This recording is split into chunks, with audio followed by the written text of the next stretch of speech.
Francis Arthur Sutton was born on February 14, 1884 in England and studied 2 years of engineering at University of London before working in civil engineering in Argentina, Mexico, and the United States after 1906.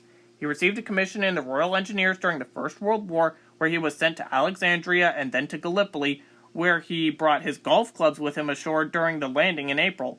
As a second lieutenant during the Gallipoli campaign, Sutton was awarded the Military Cross for gallantry during operations west of Krithia, Dardanelles on May 22, 1915, while attached to the Royal Inniskilling Fusiliers. During a counterattack which he led, he picked up and threw back into the enemy's trenches at great personal risk a number of bombs, thereby probably saving many lives.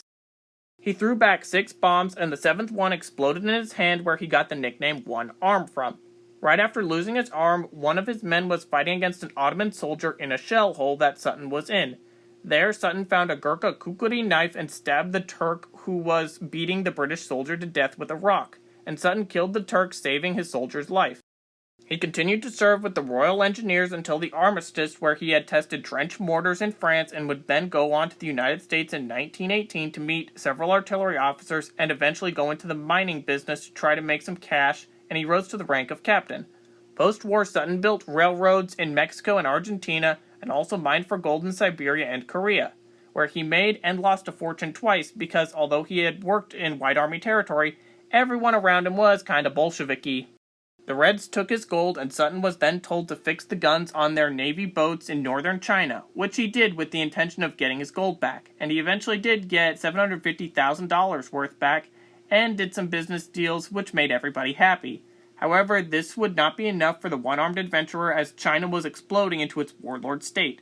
Sutton traveled to China, where he had purchased manufacturing rights for the Stokes mortar that he provided to various warlords, initially as an arms dealer for everybody. By 1922, Sutton did a presentation to warlord Wu Pifu, who then wanted to use the mortars to attack a city of civilians, which was then prevented by Sutton. The warlord then believed that Sutton was a weak man and an insignificant foreigner.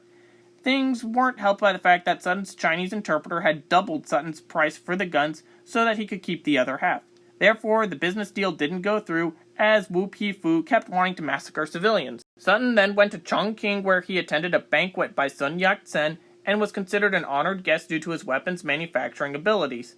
Many in Chongqing said they needed more men like Sutton because his guns were proving to be somewhat of a deciding factor in ending the warlord period in China due to how much faster various brutal warlords were getting knocked out of the conflict. Sutton was then contracted by Sun Yat-sen for loads of cash to manufacture and sell to him more armaments and guns. Francis Arthur Sutton then became an advisor to Sun Yat-sen, and with his spare time, as well as with all of his money from Sun Yat-sen, he decided to set himself about fixing up the city of Chongqing, as the city had a terrible opium problem and the water system was contaminated by the sewers. So things were pretty disgusting there. However, as he was making progress, Sutton was defeated by the city's government officials who didn't want to put any more money into improving the city's well-being and were only interested in enriching themselves. As a captain, Sutton would fight with Sun Yat-sen's forces against various warlords in Szechuan, such as in the Siege of the Mint, where he commanded a small garrison of 200 men against a vastly numerically superior force of 40,000 men under warlord Ma Yun-chin. After the general leveled pretty much everything around the Mint, he requested Sutton to discuss surrender terms, where the whole time Sutton's interpreter was freaking out that they were going to be executed. Then the situation became kind of hilarious. While in a farmhouse that General Ma Yu-chin was using as a headquarters, there were 5 guards with bayonets on their rifles right behind Sutton and his interpreter. Sutton told his interpreter, who was still freaking out at the time, to tell the general to have his men unfix bayonets because they seemed like they would have to be pretty terrible shots if they had to kill them with bayonets at that range. The general then told his men to do so, and one of them complied by dropping his entire rifle on the ground, where of course Sutton immediately jerked his head back, and the general then whipped out a pistol and aimed it at Sutton. Sutton then ducked as the general shot a bullet across Sutton's ear, and Sutton then pulled out his own pistol and one-shotted the general. However, all of the guards were busy playing with their bayonets that Sutton then fired several point-blank shots, but his interpreter was sadly killed. Sutton then escaped by running through the dead warlord's entire forces, and 5 of the soldiers had head him off, but once Sutton pulled out his second gun, the warlord's troops let him pass, as they claimed to have seen him as a crazy and invincible foreigner. All of that really reminds me like that one cutscene from Indiana Jones in the Great Circle. You know, the time in Egypt during the chaotic fight with Voss and Gantz? Anyway, Sutton ran for 3 miles and came back to his garrison at the Mint, where he was welcomed by his men. Sutton then went into the Mint and requested a balancing of pay by the man in charge, who initially refused, but after Sutton's persuasion by means of a pistol against the guy's stomach, the silver was properly distributed among Sutton's troops. He and his men were then forced to join another warlord army under threat of death. However, the guy who coerced them to join would then be executed for treason 6 weeks later. Sutton would then board a British ship, and all was well until the ship came under attack by the forces of Yang Sen's First Army, which Sutton and the passengers then retaliated against with armaments. Then there was a ceasefire where various warlords such as Wu Peifu, Yang Sen, and what was left of Ma Yongqin's forces all met to discuss what to do about Sutton, where Sutton then took the opportunity to flee northwards. Good old Francis Arthur Sutton would then meet and interview northern warlord Zhang Zhulin, aka Chang Zilin, who saw him as a Chinese Napoleon and Caesar. So therefore Sutton decided this was the guy to back in the warlord period.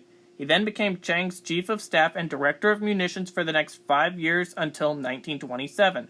During this time, Sutton would prove instrumental in defeating Chang's rival warlord Wu Peifu, whose strength was 500,000 men, and Sutton was happy that Chang used his guns to defeat the southern warlord, and 100,000 of Wu's men would then be captured. Not much is known about Sutton's 5 years for Chang, but during that time he became a major general for Chang and would help him to conquer much of southern China. In Mukden province, Sutton provided hospitality to Canadian explorer, author, pilot, and filmmaker Aloha Baker on her round-the-world drive as her party passed through the war zone. She had previously been captured by Chinese bandits, but was only released after teaching them how to set up a machine gun, and she would eventually even join the French Foreign Legion, but that is a story for another video. In 1927, Sutton went to Canada and proposed the opening of the Peace River country through a railway linking it with Vancouver and Edmonton. His plans failed to materialize, however, and his own heavy investment in Vancouver real estate was lost in the fallout from the Great Depression of 1929. He then returned to China in 1931 as a war correspondent, as he had a vested interest in the region. Later on, he moved to Korea to engage in mining. He was then expelled by the Japanese in 1941 and moved to Hong Kong, where he died as a POW in 1944 from dysentery. Did you know about Francis One-Arm Sutton before this video? Also, my main source was the book titled One-Arm Sutton by the man himself in 1933. But if you have any other sources for Sutton's time serving Chang, please write in the comments for that 5-year period, and thank you for watching.